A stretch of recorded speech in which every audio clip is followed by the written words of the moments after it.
Hello, it's me again. I'm on my last day of quarantine, so I decided to make another video, and this time sometime about photography. So I'm going to talk about cameras. Cameras I've used the past years. But before I start, let me just show you some things I brought back from Manila. I got here Senegal mix. Oh, focusing's working. So this is quite expensive here in China, so I bought like a bunch because yeah, it's expensive here. I even got one from Landmark. It comes with the coffee, Senegal mix with coffee, great taste. I don't know, it's great taste. Tastes good, but I'll give it a try.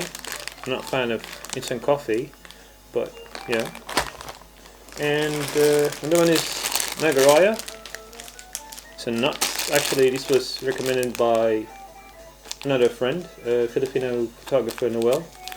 Like, he told me if I could bring some, so I did, and I brought one for myself as well. It's perfect for movies, watching football, or just snacks. Anyway.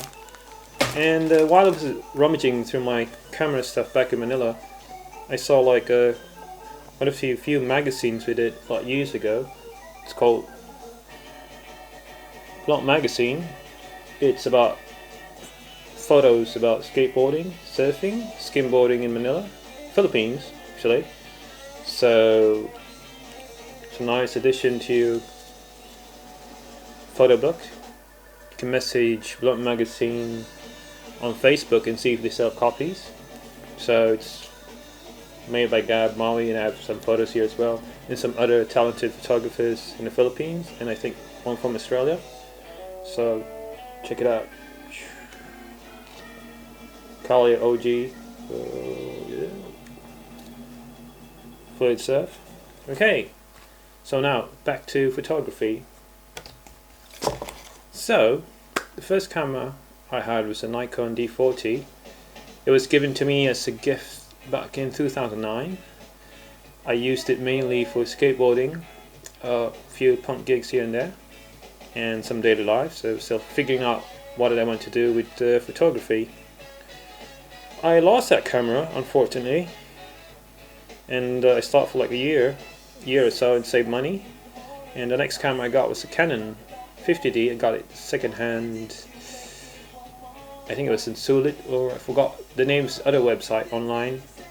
It's like a green website. Anyways, so with the 50D, I was shooting. I was still exploring photography. I was shooting some models. I took a workshop on how to do lights with Kengo, and I also did some street photography with Luis Luano. And then I think like months in a year came by, I joined a PCP workshop on photojournalism, and then I went to school, the ACFJ, and you know, it's a long story, but it's not about me, but it's about cameras. So what I have here is one of the first cameras I had after the 50D, because I don't have my 50D anymore. This is a 1D Mark III. It's a tank. It's big, it's bulky. It's a very good camera. I know they had issues with the focusing, but for me, this worked well. I use this for a lot of sports, because I started out shooting sports like rugby, American football, I think basketball as well, and I think some news as well. And I also use this underwater for surfing and skateboarding too as well. So it's a really nice camera. I still like the grip. This was introduced in 2007. It's a 1.3 crop body, APS-H as they call it. So it's only 10 megapixels, but it shoots 10 frames per second. Compared to today's cameras, I think most cameras today shoot at 10 FPS, maybe faster and more megapixels, but still, this camera works. And After the 1D, I had a 1D Mark IV. I still have a 1D Mark IV. I left it back in Manila. I use that usually for my underwater photography, for surfing and swimming. I have it in a water casing by Liquid Eye.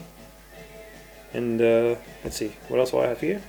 I have a 5D Mark III, small, compact, battle scars as well. Now this one, this was released around 2012. It's full frame. It's got 22 megapixels and shoots 6 frames per second. This was after the revolutionary 5D Mark II was released. Now that camera was a real breakthrough in terms of cameras, the image quality, in the video as well. So the 5D Mark III was like a minor upgrade. I really like this camera. I'm going to show you some images taking with it.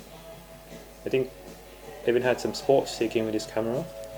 Well, anyways, this camera is very useful here in China because, well, small cameras are better here. It's not silent, even though right now this is in silent mode. That's how silent mode sounds like. The normal sounds like this, so it's quite noisy as well. But compared to the 1D Mark III, 1D Mark IV, it's a little bit quiet, I guess. Okay, so next, well, actually I also had a 7D before, like for a short time. I think I'll do 5D Mark II as well. I use it for sports, for news. They were good cameras, but after shooting full frame, well, the image quality is really big difference. So I preferred going into full frame, which brings me to the next camera. Besides the 5D, 1DX. Now this is a big, you can see it's got its battle scars. I don't know if it's focusing. And you just listen to that, it's a beauty. Perfect for sports, news. You can even use it as a defensive weapon if somebody attacks you. This thing is like magnesium alloy, but it's heavy. So when you're younger, this is pretty good. But once you start getting older, after carrying this, 2 bodies like this for 30 minutes and about an hour, you do get tired. So, but yeah, I'd still use it. I still use this camera up to now, up to this year. It's a great backup camera. It doesn't fail me in the focusing. It's not perfect, but it gets the job done. I'm going to show you images from this camera as well. Okay.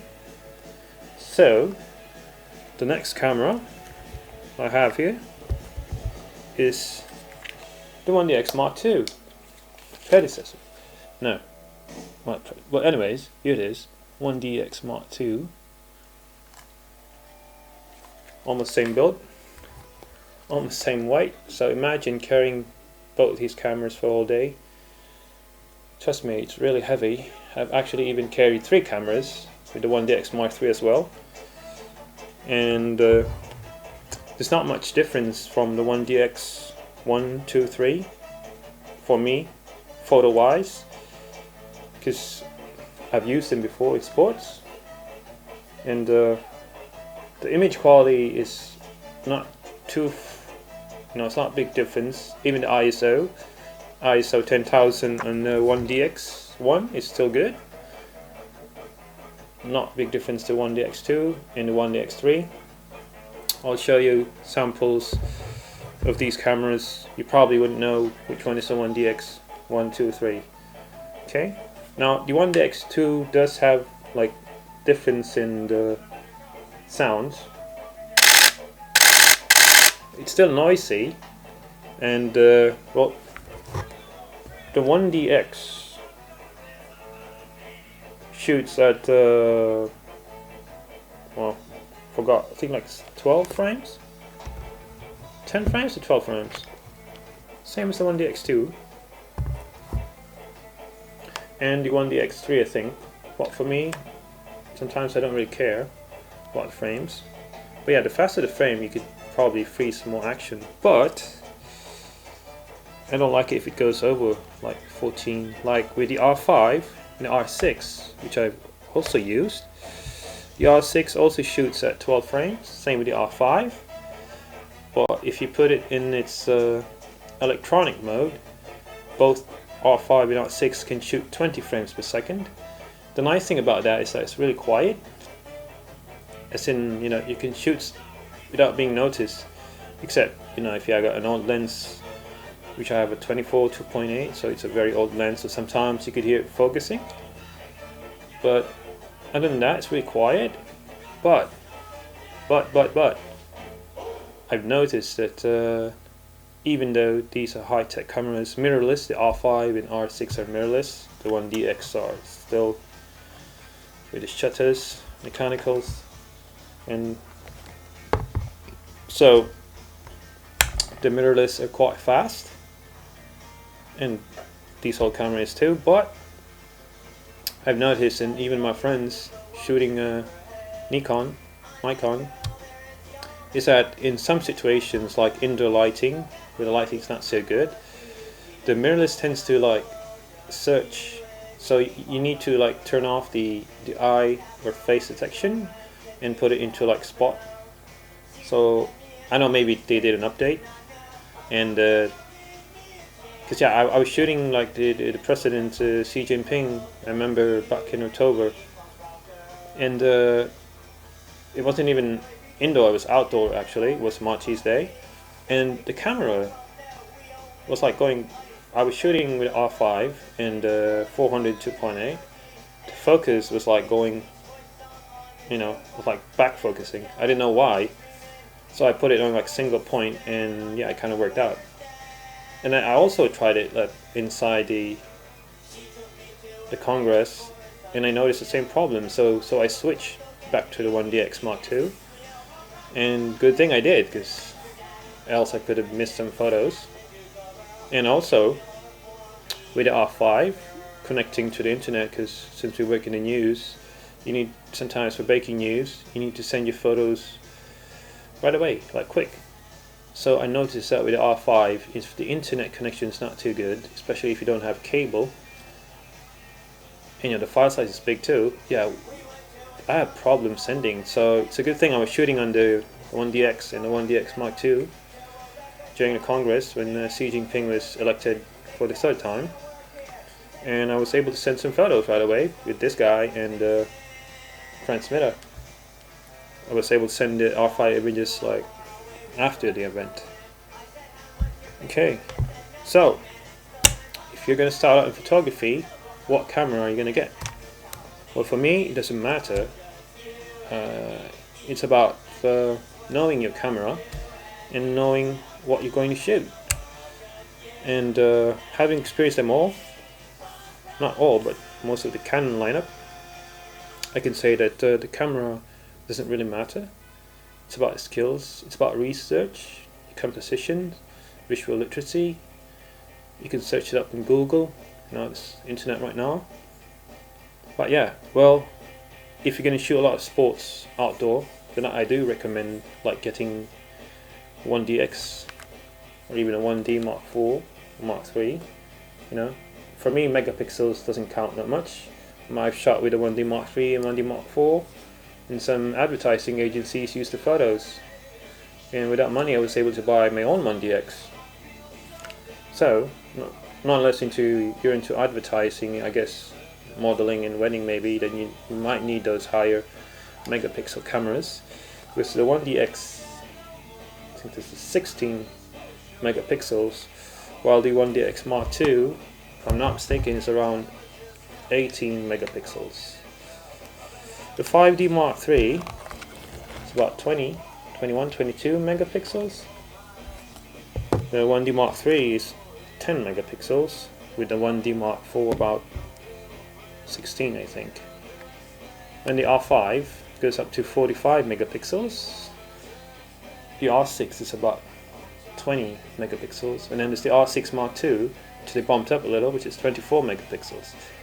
So if you're gonna do more photos and news, you can go for second-hand cameras. I've always bought second-hand cameras. Well, these cameras are from the office.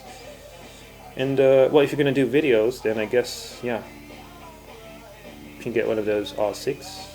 Yeah. So if you're going into photography, make sure you know what you want to shoot, do your research, talk to friends of friends, be nice. And that's it for me with the cameras. Other tips about photo during sports, I don't know, maybe I'll discuss it sometime, but I'm no expert. I'm just sharing my experiences. Well, that's it from Beijing, so bye bye.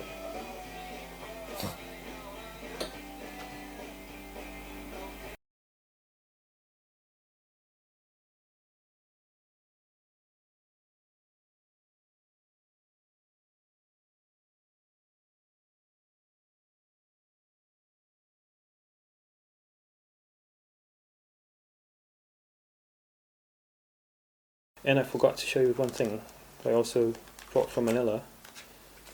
It's chili con carne. I actually use it for making tacos, because the taco mix doesn't, I mean, it tastes good but not really good. It's the chili con carne. And what I do is I buy some pork and beans, send lots of onions, meat, tomatoes, a bit of sugar, and of course your taco shells. And this is a treat. My sons, my family, they like it whenever I make this. So yeah, I bought a couple as well here for China. So that's it again. So make sure to hit that subscribe button and like, and type in your questions in the comment box. Bye bye.